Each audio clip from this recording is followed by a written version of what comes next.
tardes a todos, aquí estamos nuevamente en su programa Los Tres Mosqueteros y como dijo Pancho, lo anunció ayer, hoy día estoy conduciendo yo, pero estoy aquí bendita entre los hombres, no entre las mujeres, porque las mujeres también podemos estar benditas, otro que nos vemos fantásticos. Así que tengo aquí a Alvarito Iriarte, que ya es parte permanente, podríamos decir, del panel. Y tengo también a Eduardo Cretón. ¿Cómo estás, Eduardo? Muy bien, Mayra. Saludar a Álvaro también, contento siempre. Cada vez que me invitan trato de hacer lo posible para escaparme de la pega y poder conversar con ustedes un rato. Además que es tan dinámico este programa que es imposible perderse. Sí, pues además que tenemos esta música que es extraordinaria. Me encuentro como que te dan ganas de correr. Claro. ¿No encontráis? Yo doy fe porque el verano estaba ocupado y después, bueno, también tuvo que hacer sus cosas y no nos pudo acompañar, pero respondía al tiro los mensajes.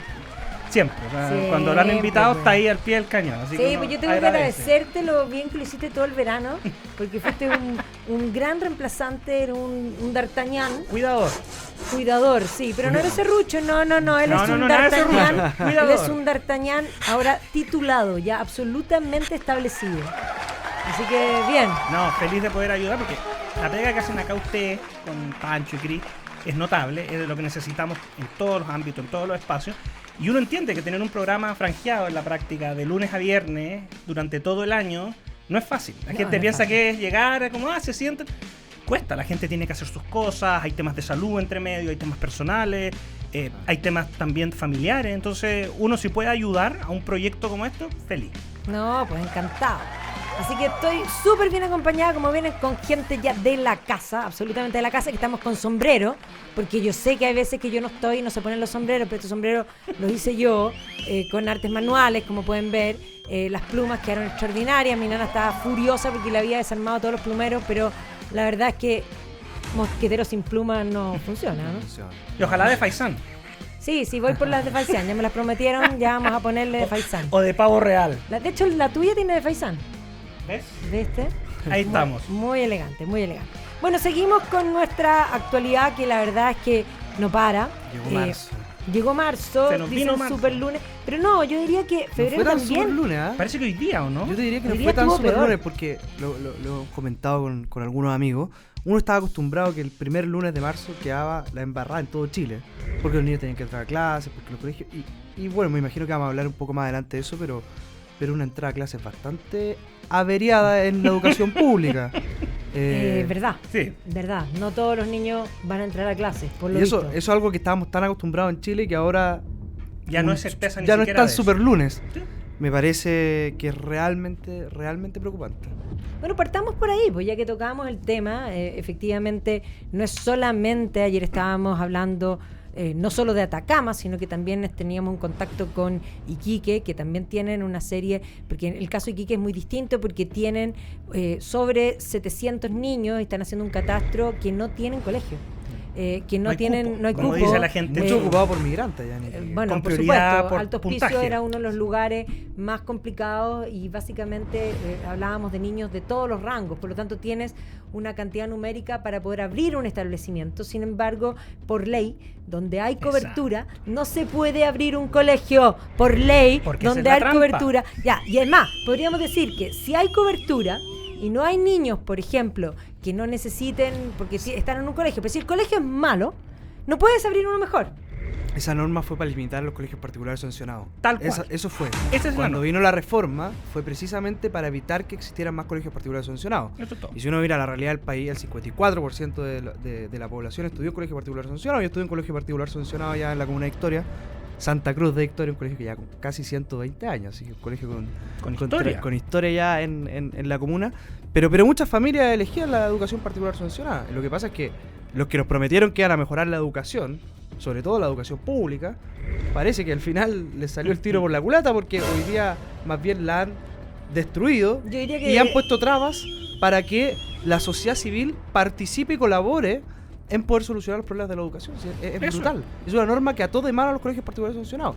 Y si nos acordamos, de hecho, de lo que fue la Convención Constitucional, Era Sí, lo- po. la temporada 1, digo yo, la de los Locos Adams, de la cual me tocó participar, en esa querían eliminar derechamente los colegios particulares subvencionados. Sí, claro. Si esta gente tiene como tirria con que los problemas públicos no los puede solucionar la sociedad civil. Ya, es una obsesión. momento. Y de hecho, como ellos, porque hoy día están en un problema, porque están como esquizofrénicos, porque esa es su alma. Sin embargo, con respecto a los incendios, como no han podido gestionar lo que corresponde, tenemos a la ministra llamando a los voluntarios, es decir, llamando a la sociedad civil. Bueno, ¿y por qué no Porque es lo saca lógico. a los 100.000 contratados? Yo tuve la suerte de estar con el desafío Levantemos Chile hace 2 semanas en el Sí. Olivar, en Viña del Mar. La situación es catastrófica. Y la verdad es que acá, claro, desde nuestra visión nosotros creemos mucho en el trabajo de la sociedad civil y el Correcto. desafío, el techo, los voluntarios que estamos allá, que han ido a los incendios, han hecho un trabajo extraordinario. Pero también no se nos puede olvidar que esta es una catástrofe que es de larga data. Me contaban allá que las primeras semanas mucha gente con ganas de poder ayudar, mucha gente donando, pero va pasando el tiempo Y se olvida. y se va olvidando. Entonces ahí Sí. también, ojo, un tirón de mecha, por supuesto, para el gobierno y para las autoridades políticas que tienen gran responsabilidad en que esto haya ocurrido. Pero tampoco nos olvidemos desde la sociedad civil que esto es una emergencia que es para Mira. largo rato. Se nos viene el invierno y la gente todavía sigue durmiendo en carpa. Mira, Por supuesto. lo que tú comentas pasa en todas las catástrofes. O sea, pasó. La gente, al final queda un grupo de gente de la zona. A veces ahí tienen la suerte de tener buenos líderes sociales o políticos que siguen reclamando, que siguen poniendo el tema en el tapete. Pero la gente se olvida y pasa la prioridad y cambiaste. Y se acabó el festival Y y, se- probablemente Lo que pasa es que 2 semanas más nadie va a estar hablando Lo de que eso. sucede es que lo normalizas y ese es Claro. el gran problema, porque en todas las cosas, así como estamos hablando ahora de los incendios, pero dentro de los temas que nosotros tenemos para conversar, porque Chile entero está conversando de eso, es del tema del crimen en general organizado, que ya lo tenemos normalizado.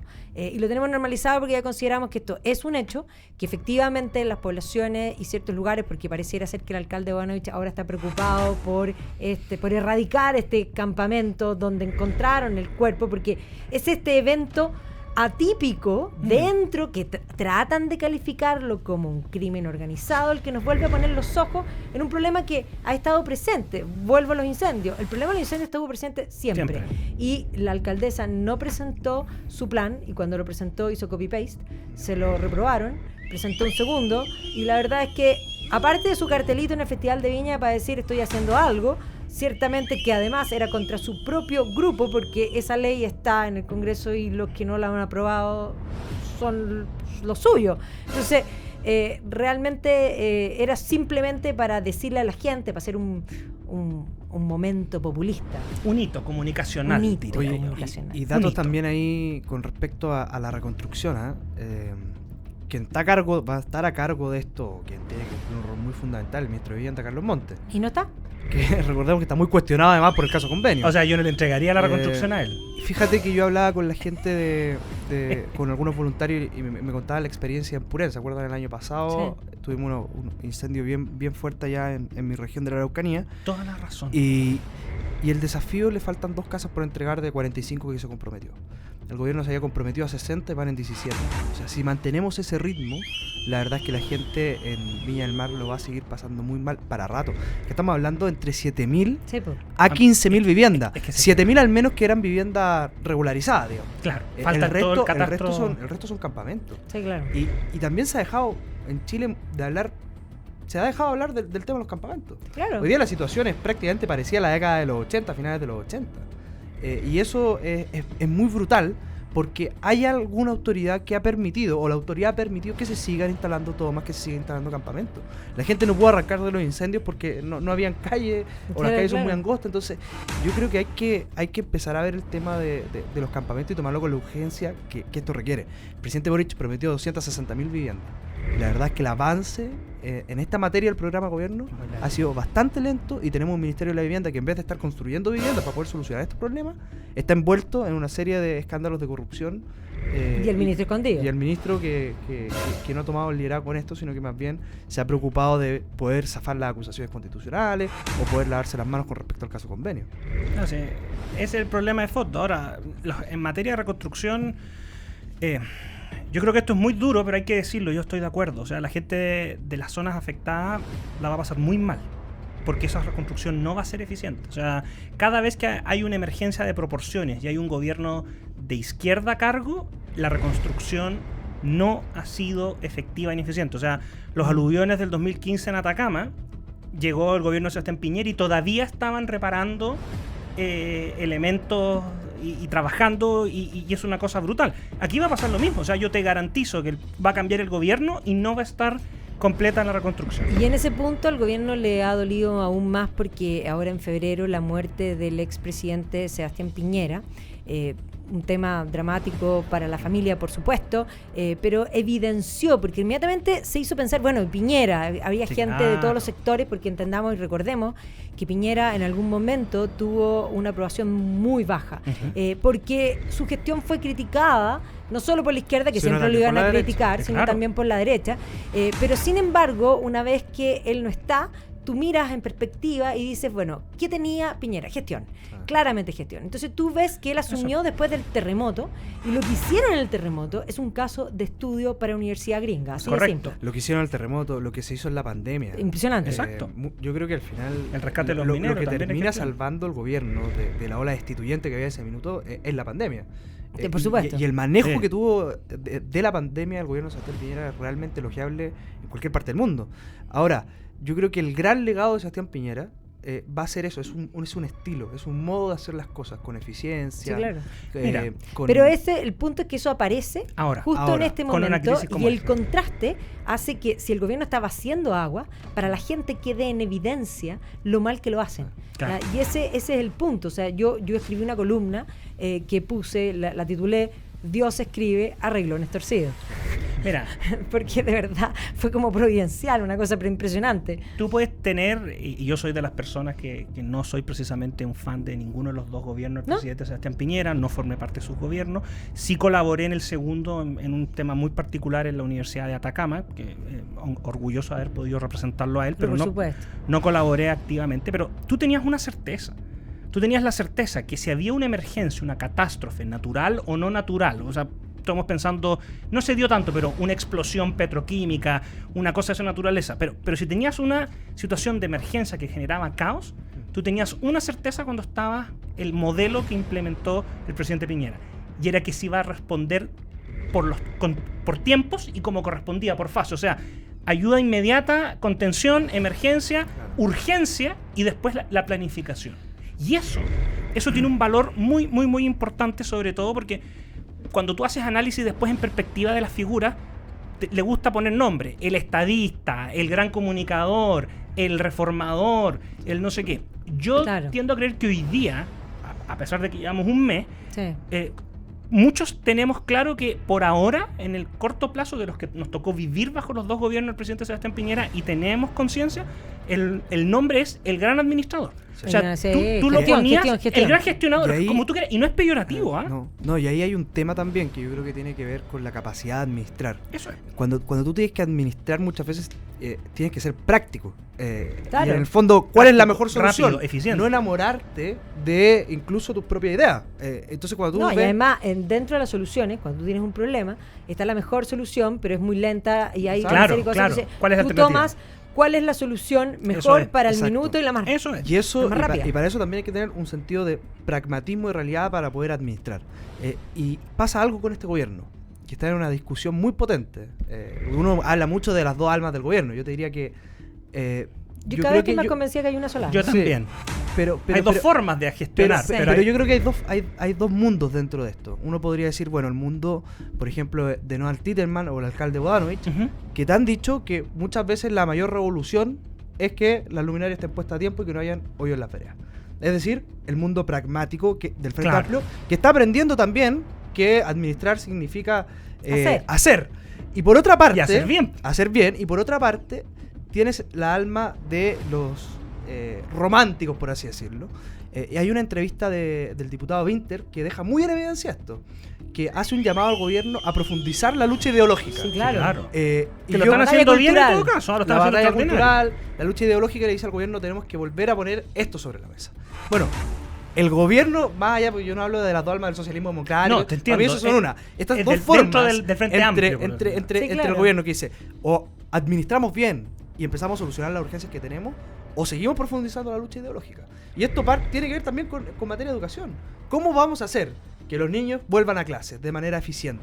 Vamos a seguir enamorados de la idea de los famosos SLEP. Sí, claro. Vamos a permitir que la sociedad civil pueda colaborar y potenciar los establecimientos particulares subvencionados. Bueno, el gobierno tiene que decidir si quiere seguir en una lucha ideológica romántica o si es que efectivamente quiere solucionar problemas urgentes y concretos. Y eso se aplica a todas las materias. Materia de seguridad, materia de educación, materia de salud. La gente lo que está esperando hoy día, sin caer obviamente... Son soluciones. Esto es nuestro error también de la derecha, que uno tiene que hacer la autoridad. Muchas veces nosotros caímos en el cosismo. Correcto. Pero la gente hoy día necesita soluciones. Por Y supuesto. la política tiene que entregarlas, porque cuando la política no entrega soluciones, Se mira para el lado. la democracia hay liberal una- se empieza a tambalear. Hay una Por cosa supuesto. importante en relación también, aparte que estoy de acuerdo en todo lo que planteaste, pero estas dos formas que tú planteas, que tú tenemos a Gonzalo Vintes llamando a volver a la batalla cultural, si él está haciendo ese llamado es porque siente y percibe que hemos ganado mucho terreno. Y ese terreno estaba absolutamente perdido. O sea, yo estoy tan convencida sí. que de hoy, comparamos hoy al 2019, hoy día estamos tanto mejor. Han pasado cosas malas, lo hemos pasado mal, hemos tenido que sufrir. Claro, hoy día, cuando tú tienes a una izquierda, da lo mismo el apellido que le quieras poner, que considera que el problema más importante es la seguridad, quiere decir que ganaste Algo un cambió. punto importante, porque la seguridad hoy día está desmadrada precisamente por las medidas que ellos mismos hicieron. O sea, esto era lo que ellos buscaban. ¿Ya? Ahora, claro, lo popular y la preocupación de las personas es la seguridad. Por lo tanto, ahora no les queda más que decirlo, aunque no sea verdad. Sí, claro. ¿Viste? Sí, pero... Sí, no, de acuerdo. Y te quiero agregar un dato notable. La izquierda, toda, la intelectual, la social, la cultural, la extrema izquierda, la moderada, colóquenle el apelativo que ustedes quieran. Viven siempre, tienen estos personajes como el Cuco que los persigue, que lo ocupan ellos para su dinámica de la campaña del terror. Que son estas figuras que en el fondo odian, pero desde el primer pelo hasta la punta del zapato. Por ejemplo, una figura como Bukele. Por ejemplo, una figura como Milei. Por ejemplo, una figura como Donald Trump. Sí. Pero ¿qué ocurre? Cuando tú tienes a la izquierda llamando al tema la seguridad es la preocupación, y hoy día tenías a la ministra del Interior haciendo un punto de prensa con esta línea asterisco 4242, denuncia seguro, esto es para protección, Deberían denuncia... haber sido 911. Ya, por ejemplo. Ajá. Bueno, pues claro, no, o tienes a algunos llamando a sentarse a solucionar lo que tú decías. O sea, oye, no podemos estar pendientes de las caletas con paridad de género si no tenemos luz, si no tenemos... Ya, Por todo- supuesto. Y peor todavía con el tema de las caletas, con lo que está pasando con el Eh, Kent. por la ley, ya. Por En el supuesto. CEP pidieron 4 millones de hectáreas para una una locura, O sea, una locura. una locura. Ahora, ¿qué te quiero decir yo? Cuando pasa eso, resulta que son ellos mismos los que terminan empujando a mucha gente a la otra agenda. a la otra agenda. Porque en el fondo Sí. anda cualquier comuna que no sea de las de mayores ingresos, para ocupar la terminología de ellos, o de las más aisladas del país, pero De la cota 1000. de la cota 1000, anda cualquier comuna de Chile. Hoy día, esto es en cualquier comuna de Chile, Sí. sea rural o no, y la gente lo único que quiere es seguridad. Y toda la gente ubica a Bukele. Orden, pero toda la gente Sí, ubica a con Bukele. concepto. ¿Pero por qué? No porque Bukele esté acá con una agencia publicitaria No. desde la Embajada de El Salvador difundiendo su proyecto, que uno puede tener reparos en un sinnúmero Sí. de cosas, sino que es porque la gente Sí, claro. busca imagen. Pregúntale a la gente en lugares tan aislados como pueden ser comunas en el norte del país, ¿qué opina de Trump y su política de cerrar con el muro la frontera? Pero sin ir más lejos, acá José Antonio propuso una franja Y ahora la hicieron. Una zanja y ahora la están haciendo. Bueno, digamos. Claro, Entonces- pero que esa zanja, recordemos que hay zanjas buenas y zanjas Claro, malas. una zanja es para detener auto y la otra es para... son cosas distintas. Son distintas. Pero ahí está el punto. Sí. Y yo estoy de acuerdo. Y yo creo que eso se manifiesta mucho. El problema yo creo que cuando, Ya, cuando, pero- cuando la democracia liberal no llega con respuesta en mantener el Se orden, abren la los seguridad, que espacios. es Sí, lo estoy de básico, acuerdo. se te abre una puerta grande al autoritarismo. Pero porque por uno, Exacto. uno respeta mucho lo que Pero ha hecho, por supuesto. mucho lo que ha hecho Bukele, digamos, en El Exacto. Salvador, Sí, claro. que lo ha transformado en un país con estándares de seguridad que todos envidiamos, digamos. Pero claro, uno empieza a ver la institucionalidad del Salvador Sí, claro. y Pero y volvamos uno a empieza ahí hablar ver de eso que- de vuelta de comerciales porque me está sonando precisamente Charra. la cortina, porque Luchito me está haciendo... me viene a la guillotina. Así que la culpa vamos es a nuestra, comerciales Luchito. y No es, volvemos. no es de más. Es que... ¿Quieres jugar y ganar en el mejor sitio de apuestas online? Entra y juega en LatamWin. Sabes, apuestas, ganas. Agricultura TV.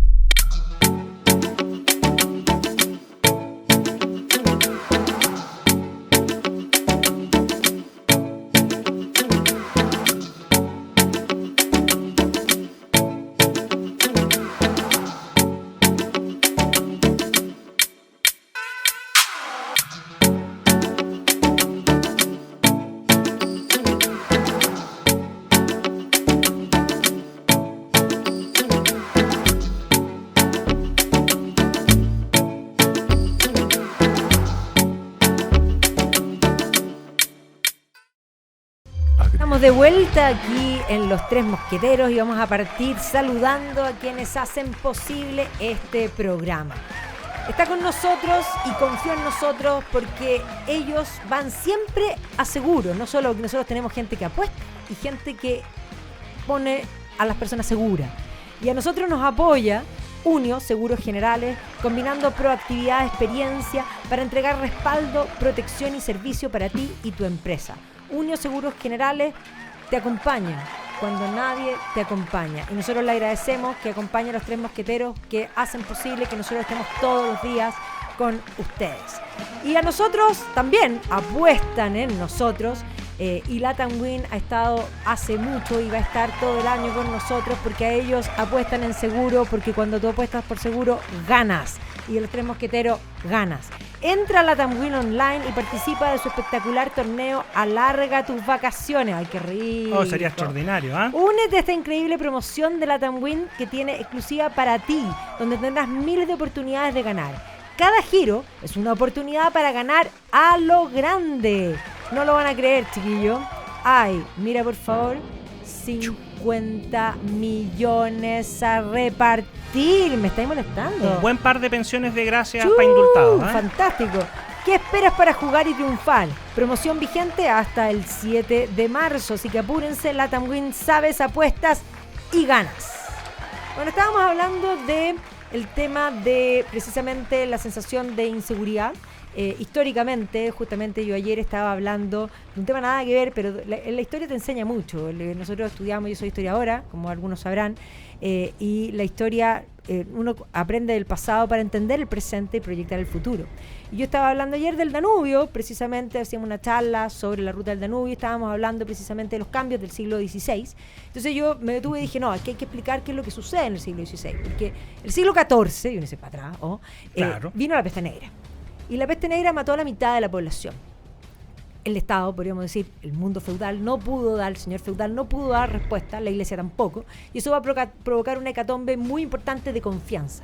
Y las personas siempre, cuando sienten inseguridad, están dispuestos a renunciar a su libertad por mayor seguridad. Y eso va a permitir que se desarme el feudalismo y que se constituyan los poderes reales, y por lo tanto tú te encuentras en el siglo XVI con estos reyes importantes, reyes que en verdad mandaban y que golpeaban la mesa. Pensemos en, no sé, Carlos V, que era el emperador de Alemania, que el mismo Carlos I, rey de España, Francisco I en Francia, Enrique VIII, que es el más famoso solamente por libidinoso, digámoslo así, porque esa es la razón por la que Enrique VIII es famoso. La gente está más preocupada cuántas veces se casó, con cuántas mujeres estuvo, ya, porque la verdad es que se casó con 6, pero es que estuvo con muchas más. Se olvida pero, en fin, que mató a Tomás Moro.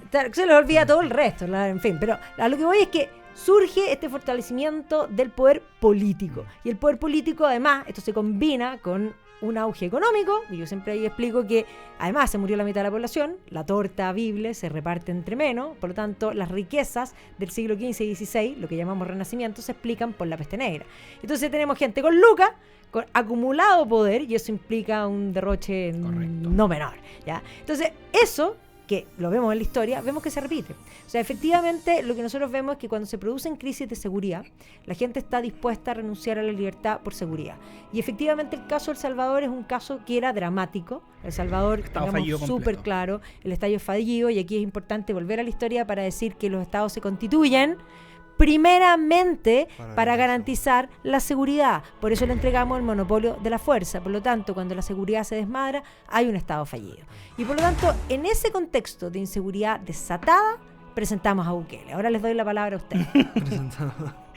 ¿Dónde está Bukele? ¿Qué pase Bukele? ¿Qué pase Bukele? Lo hablábamos recién. Sí. El fenómeno no lo logra entender. Probablemente la izquierda no, porque nunca creyó que la seguridad es tan relevante, y sobre todo esta izquierda progresista que muchas veces justifica al delincuente. Sí, claro, que para avanzar la revolución. No, y más que para avanzar, lo justifican que no, es que son pobres, como si todos los pobres delinquieran. No, sí, pero es porque lo victimiza para poder generar lucha de clases en ese contexto. Claro. Entonces siempre le ha costado entenderlo, y vienen estas respuestas como las de Bukele. Pero ahí lo que uno tiene que entender es que cuando llegan estas respuestas, muchas veces traspasan el límite de lo que es la institucionalidad, y lo hablábamos recién antes de irnos a la pausa. Bukele modificó la Constitución a su antojo. Tuvo elecciones municipales. Hizo lo mismo que Putin, hizo lo mismo que Xi Jinping. Claro, o sea, hay que tuvo ponerlo en elecciones perspectiva. municipales hace un par de días atrás, y solo un municipio de oposición. de oposición. Eso en el fondo... Igual que también la te Cámara de habla- Diputados. Sí, eso te habla un poco en el fondo que de a poco se va desdibujando las instituciones de la democracia liberal y el sistema de peso y contrapeso que todos conocemos. Entonces, acá uno tiene que entender que la democracia liberal, y siempre esto los liberales como que acusan, no, que necesitamos que protegernos del Estado. Oye, el liberal de verdad debe estar igual de preocupado cuando la democracia liberal no es capaz de dar respuesta en materia de seguridad. Entonces, hay un desafío de las democracias liberales de fortalecer la institucionalidad y de que la institucionalidad sea la que dé respuesta al problema de la seguridad. Más allá de quién sea el presidente de turno o no. Claro. Por eso la seguridad debe ser un tema tan transversal. Porque la institucionalidad, el Estado debe darte seguridad independiente si el presidente es Juanito Pérez o Juan Moya, Claro. sepa uno. Debiese cumplir siempre con estándares mínimos de seguridad, y eso hoy día en Chile se nos está desdibujando bien fuerte y ha generado esta sensación que decía la Magdalena de que en el fondo entre libertad y seguridad, prefiero mi seguridad porque es condición sine qua non para poder ejercer la libertad, digamos. Exactamente. Y bueno, tenemos el caso, y aquí Alvarito es el más indicado, porque efectivamente Trump ha pasado todas las barreras y va a ir de candidato. De todas maneras, hoy día es Supermartes, en la noche vamos a empezar a tener los primeros resultados, va a ganar una parte importante de los delegados hoy día de elección, y en el fondo probablemente todo indica que va a ser el ganador de la elección presidencial, porque efectivamente uno de los más importantes problemas hoy día en Estados Unidos son dos. Es primero la ola de crimen que se ha seguridad derechamente en las grandes ciudades. Estamos pensando en New York, Chicago, Los Ángeles, que está asociado a una serie de fiscales, que los fiscales son electos allá, que aplican políticas de de garantismo y también estos constructos sociales de no, pobrecito, no tiene la culpa. Hay ciudades, por ejemplo, San Francisco está en una situación crítica hoy día, que en el fondo Ahí es tremendamente progre. es tremendamente progre. O sea, en el fondo hoy día en San Francisco de hecho llamaron un referendo revocatorio hace un año y destituyeron al fiscal porque el fiscal había dado la instrucción de no perseguir a los que hacían robo hormiga. Ah, claro. Por ejemplo. Y el segundo tema de seguridad, y esto quiero retomar un tema también para que lo pongamos en perspectiva, auditores, es el tema de la frontera, es el tema de la migración. Cuando nacen los estados modernos, el concepto de seguridad probablemente era mucho más fácil porque era evitar la agresión externa. Claro, Entonces, la guerra. La guerra. Entonces, que te invadieran, que te ocuparan. Entonces, era mucho más fácil aglutinar y era mucho más fácil dar una respuesta. Chile tiene la suerte, junto con otros países de Latinoamérica, no todos, de que no han tenido conflictos armados internacionales, no han tenido guerras propiamente tal en los últimos 100 años. Son pocos. Entonces se desdibuja el tema de seguridad y ya no es esta seguridad de la amenaza externa, y cada vez se transforma en la seguridad, que es el mismo concepto, pero interna, y tiene que ver con delincuencia, violencia y otras cosas más. Y ahí entonces se produce una fractura, y esa fractura es muy, muy, muy delicada, porque en Chile ahora estamos viviendo esta crisis y se aceleró todo. Pero en algún momento Chile no era así. Y que tiene mucho que ver con la ola migratoria. Pero por supuesto. Si al final la cantidad de delitos violentos son delitos que son Importados. Y esa ola migratoria, ya que también está en boga el tema del militar venezolano, tiene mucho que ver con lo que pasa en Venezuela. O sea, tú no puedes tener un país donde 7 millones tengan que haber salido por culpa de una dictadura. Es la diáspora. Es una de las 3 diásporas más grandes del mundo, si no me equivoco. Correcto. O sea, creo que nosotros en Latinoamérica todavía no le tomamos el peso a lo que significa tener la dictadura de Venezuela acá, y la presión migratoria que ha generado eso en todos nuestros países. Bueno, ahí es bien importante un poco linkear eso que estás planteando con lo que dijo hoy día Lautaro Carmona, el presidente del Partido Comunista, quien dijo, comillas, a mucha honra, que no hay una dictadura de Maduro en Venezuela. O sea, no hay una dictadura de Maduro en Venezuela y hay 7 millones que tienen que autoexiliarse, perdón, pero un dedo de frente y te dice que me estáis molestando, por no decir otra palabra, porque de verdad, pero el señor Carmona, que lamentablemente y por desgracia fue 2 periodos consecutivos diputado por Atacama, gracias a Dios la tercera vez que fue, ahora hace poco no le dio, así que bien por la gente de Atacama, es el continuador de esa larga tradición, como por ejemplo del gran poeta Pablo Neruda, que le escribió una oda a Stalin, el más y al grande. Caldillo Congrio también. Claro, el Caldillo Congrio, que es muy bueno, pero Stalin no es muy bueno, es uno de los más Bueno, grandes por eso, pues asesinos no de la podemos historia. comparar al Caldillo Congrio con eso voy Stalin. yo. Po. Es, A eso voy. es el sucesor de esa línea. Sí, Entonces, sí. En el fondo, gente que considera que la Alemania de Honecker era verdaderamente popular y democrática versus la Alemania Como occidental, ¿o no? la expresidenta Bachelet, que ya nunca vio nada. Nunca vio. Yo creo que no vio ni el muro. Probablemente. Yo creo que no vio en el muro. Y ahí nuevamente volvemos al tema del compromiso con las instituciones. O sea, cuando tú ves que en Venezuela la principal opositora al régimen le invalidan utilizando los tribunales o cualquier... No puede competir. No puede competir, tú dices, bueno, no hay democracia simplemente. No hay democracia. Obvio que Y no hay eso democracia. obliga, yo creo, que la comunidad internacional tome un rol más activo con respecto a la condena en Venezuela. No solamente al Partido Comunista. Quizás ya al Partido Comunista uno ya ni siquiera le pudiese pedir. No, por ningún motivo. Pero sí a los estados que están sufriendo esta ola migratoria, de que hagamos algo con lo que está pasando. No, por acá. supuesto, pero Hemos dejado a Venezuela durante décadas botada a su suerte, Sí. y los resultados están a la vista. Más de 7 millones han tenido que salir. La presión migratoria sobre los países vecinos ha sido brutal y ha traído una ola de inmigración ilegal y de crimen organizado que se ha llevado a instalar al resto de los países Sí, latinoamericanos. claro. Porque, Bueno, porque no pueden hacer el crimen dentro del país. Bueno, y ahí hay No hay un que punto robar. que tal vez ahí muchos países lo han dejado a su suerte porque le temen a comentarios, y aquí vamos a las cosas claras. A ver, aquí muchos dicen todas las hipótesis tienen que estar abiertas, ya, ok, pero el ser humano tiene raciocinio y el raciocinio te hace pensar, y cuando tú tienes una premisa A, una premisa B y vas mirando, vas juntando las piezas y vas sacando conclusiones. Diosdado Cabello un mes antes había hecho una advertencia que iban a perseguir a todos los disidentes, estuvieran donde estuvieran. Sí, claro. Primer punto, pongámoslo sobre la mesa. Segundo, raptan a este teniente es más, los videos muestran, o sea, Jack Bauer de 24 temblaban, o sea, esto eran, pero es decir, comandos super duper, ya, o sea, algo profesional. Después de que lo raptan, tú dices, bueno, ¿cuál sería el motivo? Entonces dicen crimen organizado y tú dices, bueno, van a pedir una recompensa. No piden recompensa, no piden ni una cosa. Y efectivamente, al poco tiempo, porque empiezan ahí las tesis, lo encuentran donde nadie podría haberlo encontrado. O sea, alguien quiere que lo encuentre. Sí, claro. Alguien pasó el sol. Ya, alguien pasó el dato, ya, porque estaba más encima en una maleta, debajo de una losa. O sea, tú me estás molestando. ¿Quién lo puede encontrar ahí? Entonces, a ver, todo esto está absolutamente planificado. Si alguien piensa que no. Ahora, ¿qué motus, qué razón podría llevar a alguien a querer matar? Porque además lo mataron al tiro, lo torturaron primero. O sea, hay varios indicios que nos dicen quién lo podría llevar a hacer esto, y ajusticiado con una cuerda, que es lo del traidor en general. ¿Cuál sería el motivo? El único motivo es que era disidente. Y entonces tú llegas a la conclusión de que el gobierno de Venezuela debiese, por la lógica, estar involucrado. Pero trasladamos esto a que no se puede ser anticomunista. Visceral. Visceral. Eso es. Es que esto es un ataque. La víctima. Los comunistas somos víctimas. No. Y la mejor es la de la vocera de gobierno. Se acabó la Guerra Fría.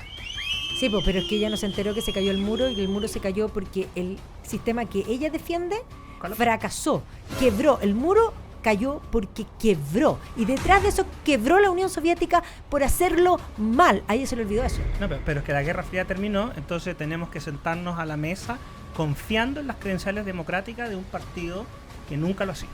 Exactamente. Es Pero peor. ellos consideran que si alguien se dice nazi en Chile, que yo lo encuentro perverso, porque los nazis, los fascistas y los comunistas Lo son mismo. bichos muy similares y perversos todos, para que nadie diga que aquí yo digo otra cosa. Todos son No, pero si alguien llegara aquí en Chile con una suástica, parecería impropio. Claro. Sin embargo, con una olla al martillo que cargan 150 millones, no, fíjate. No, para nada. Es que en Chile se portan bien. Es que yo también estoy hablando en Chile. Si llegara alguien con una suástica aquí en Chile no han hecho nada, probablemente. Pero es absolutamente inmoral Claro. ponerse una suástica, como lo es con la olla y el martillo. Es un tema de moral. Por eso yo puse que el piso moral de cualquier hombre de bien es ser anticomunista. Sí, claro. Ahora, yo creo que en Chile efectivamente hay un anticomunismo muy marcado. Y es porque Vamos por a el... entrar ahí. ¿Vamos a entrar ahí? Sí. la Vamos a vuelta partir comerciales. contigo con Sí. eso. A vuelta Tenemos- comerciales. Gracias vamos por y volvemos. Pase. Sí. ¿Quieres jugar y ganar en el mejor sitio de apuestas online? Entra y juega en LatamWin. Sabes, Apuestas, ganas. Agricultura TV.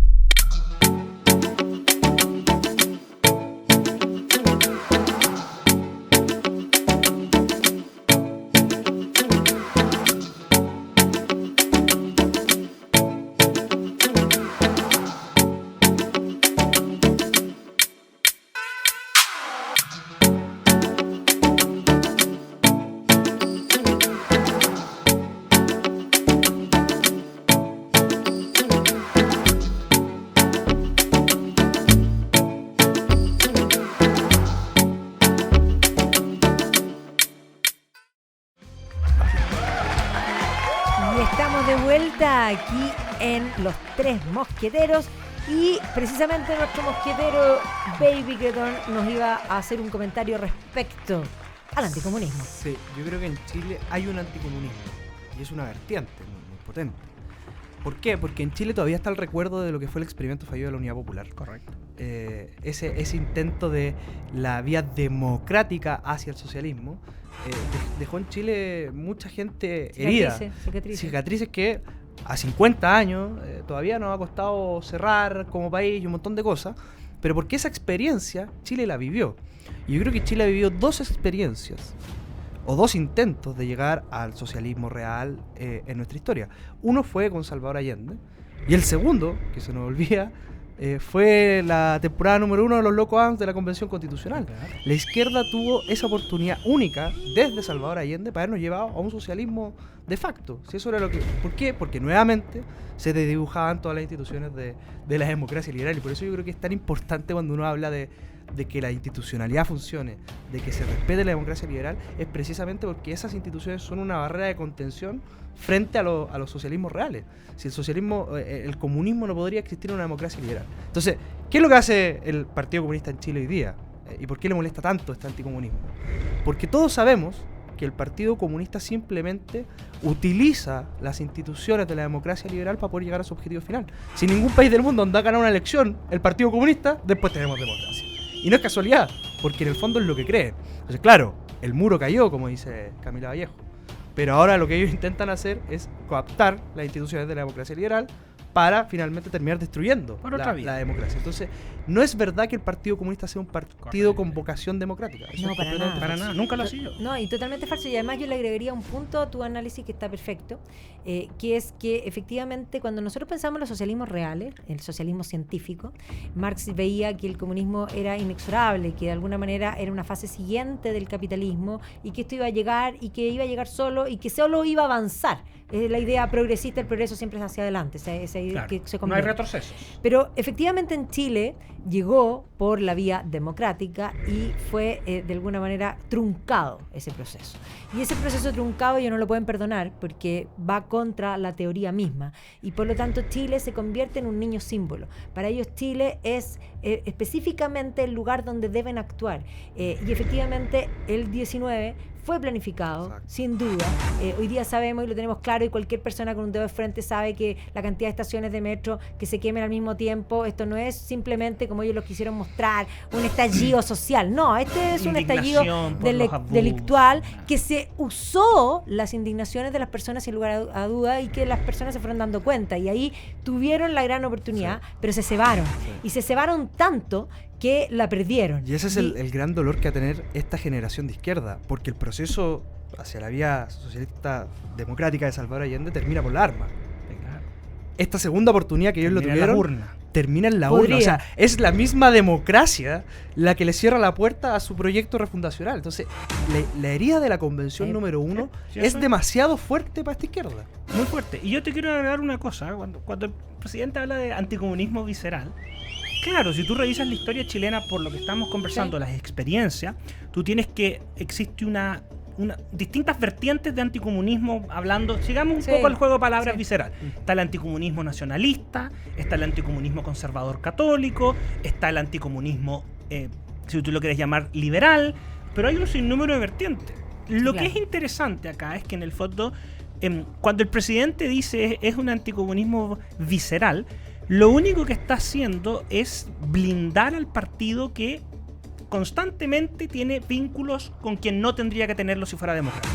con Maduro, con Cuba, La validación con también Putin. de la violencia. Aunque el eje se corrió, pero te aseguro que para ellos la invasión de Rusia es extraordinaria porque alguien les pasó el dato y porque Zelensky es liberal, pro-Europa, genérico. Pero el anticomunismo en muchos, y yo soy anticomunista desde hace mucho tiempo, no es visceral. Fíjate que es porque Es racional. Es racional. Leemos historia, leemos filosofía, vemos estadística, salvo que eso tampoco les gusta. Entonces lo mejor es calificarte de visceral. No, y además para otra tratar de cosa, decir que eres irracional. lo hacen también porque ellos parten de la base, que es una mentira, como muchas cosas, de que solo hay intelectuales de izquierda. Sí, claro. Y que si tú solo eres ellos piensan. intelectual, por lo tanto no puedes ser de derecha. Y si eres de derecha, ergo, eres un ignorante. A mí me Claro. pasa que en Twitter siempre me dicen ignorante, anda a estudiar. Sí, claro. Yo la verdad es que no tengo ningún problema porque Feliz me uno voy a nunca... Yo feliz me voy a estudiar, o sea, en mi Déjame, tiempo libre... mándame a me estudiar preocupaba, con una me beca a Chile, alguna no tengo cosita. problema. Están reservados Ya, los amigos. Cabros, pero amigos, los hijos de. efectivamente el ataque va por ahí. Siempre es intentar mostrar que ellos son los intelectuales. Porque saben citar de memoria un par de textos. Y porque, claro, ¿Ah? que dicen un No par sé- de no sé si autores una que nadie frase- conoce. No sé si una frase de Reagan o no, Álvaro. A ver. Sí, yo sé cuál vaya a citar. El experto acá en Reagan, pero dice que al comunismo no hay que jugarlo por su idea, hay que jugarlo por sus resultados. Y hay Por otra, supuesto. hay otra muy buena de Reagan que dice: un comunista es una persona que lee a Marx y a Lenin. Sí. Un anticomunista es una persona que entiende a Marx y a Lenin. Y yo creo que ese es el punto. Entonces, cuando te tratan de descalificar de esta cosa visceral, es vergonzoso. O sea, el presidente debería estar dando declaraciones de una gravedad que pasó aquí, que es una violación de la seguridad nacional. Tú podrías incluso llevar esto a un debate, corrígeme, tú que estuviste, Eduardo, en la convención.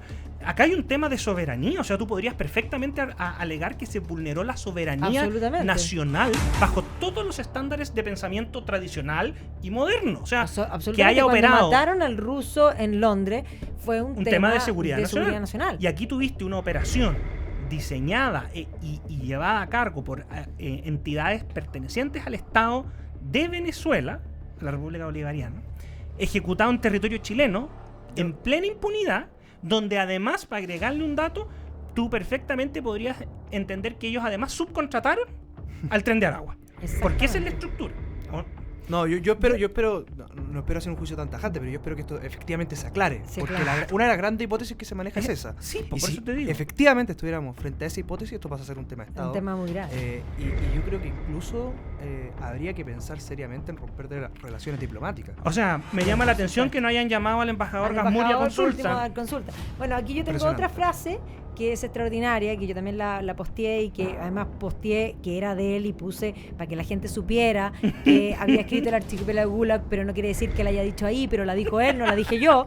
¿Ya? Alexander Solzhenitsyn, que es una figura clave por la lucha de la libertad, que además fue un comunista inicialmente y que finalmente el régimen lo va a terminar poniendo en prisión y ahí va a convertirse, se va a dar cuenta, va a comenzar a escribir, de hecho primero en su mente, escribe un libro en su mente y solo cuando sale después lo escribe y se convierte en famoso dentro del régimen. Nikita Khrushchev pensó que iba a ser útil porque entonces iba a ayudar a la desestalinización y Claro. le permite publicar, pero después se pone complejo porque efectivamente su fama la antecede, se gana el premio Nobel, en fin, y Mal plan. el archipiélago Gulag, que es un manuscrito que va a tener que esconder, la historia del manuscrito es tan importante como el del hombre, así que del hombre así que no se preocupe de eso, pero él dice: ser comunista, inteligente y bueno es totalmente incompatible. El que es inteligente y bueno no es comunista. El que es comunista y bueno no es inteligente. Y por supuesto, el que es comunista e inteligente es imposible que sea bueno. Gran culo. Gran cosa. Yo solo te quiero agregar una cosa a raíz de lo que estábamos conversando. La desestalinización. O sea, aquí los comunistas siempre encuentran la forma de Sí, el po. chivo expiatorio. No es la agenda del marxismo-leninismo y la ideología, sino Es que Stalin. fue Stalin que se le pasó la mano. Y Lenin fue putrido igual. No, pero a Stalin se le pasó la mano, entonces hay que desestalinizar. Claro. O sea, ¿de qué estamos hablando? Si las ideas son las mismas, no han Claro. variado. Claro, yo quiero aprovechar de hacer una invitación porque estamos terminando por lo que me plantean ahí y te tiro la palabra un segundo, pero quiero invitarlos ya que queremos ideas. Las ideas que alimentan al marxismo nacen desde, podríamos decir, la Ilustración francesa y van cuajando hasta llegar a los socialismos utópicos y luego a los socialismos reales.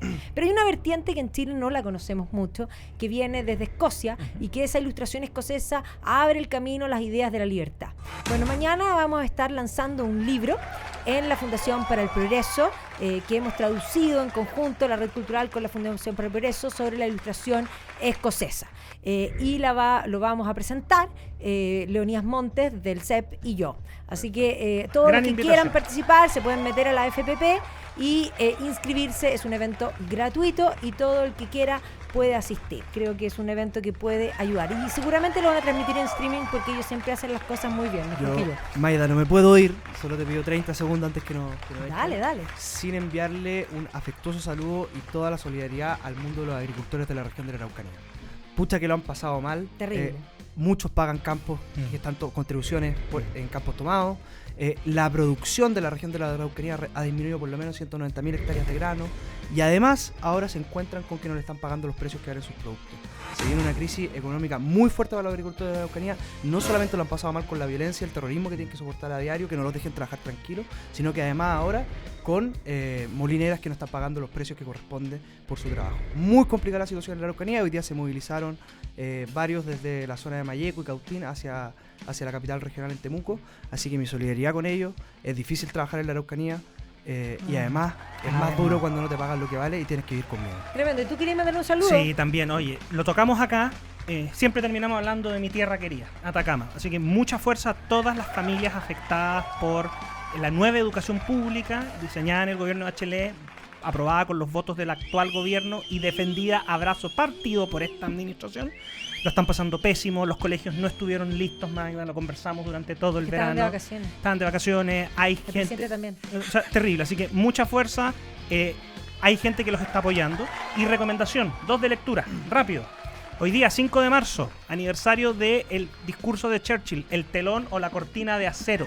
Aprovechando que estamos hablando de comunismo. En república.cl pueden descargar el discurso, una muy buena versión en español, para que entendamos de lo que estamos hablando y puede reforzar ideas. Y lo otro, 8 de marzo, no solamente el Día de la Mujer, aniversario de la Revolución Rusa. Recomiendo lectura, Richard Pipes, historiador. Mira, larga esa lectura. Sí. Muy larga, ¿sí o no? Ya, pero busquen el resumen por último. Búsquenlo en el Rincón del Vago. Búsquenlo en el Rincón del Vago. Vale la pena el libro. Aparte del de Pipes, yo voy a recomendar el de Orlando Figues, La Revolución Rusa, la tragedia de un pueblo, que a mi juicio es el mejor libro que se ha escrito de la Revolución Rusa. Y tengo el honor de decir que es amigo personal mío. Extraordinario. Así que extraordinario, Orlando. Cariño. Nos vemos, que estén bien. Chao, chao.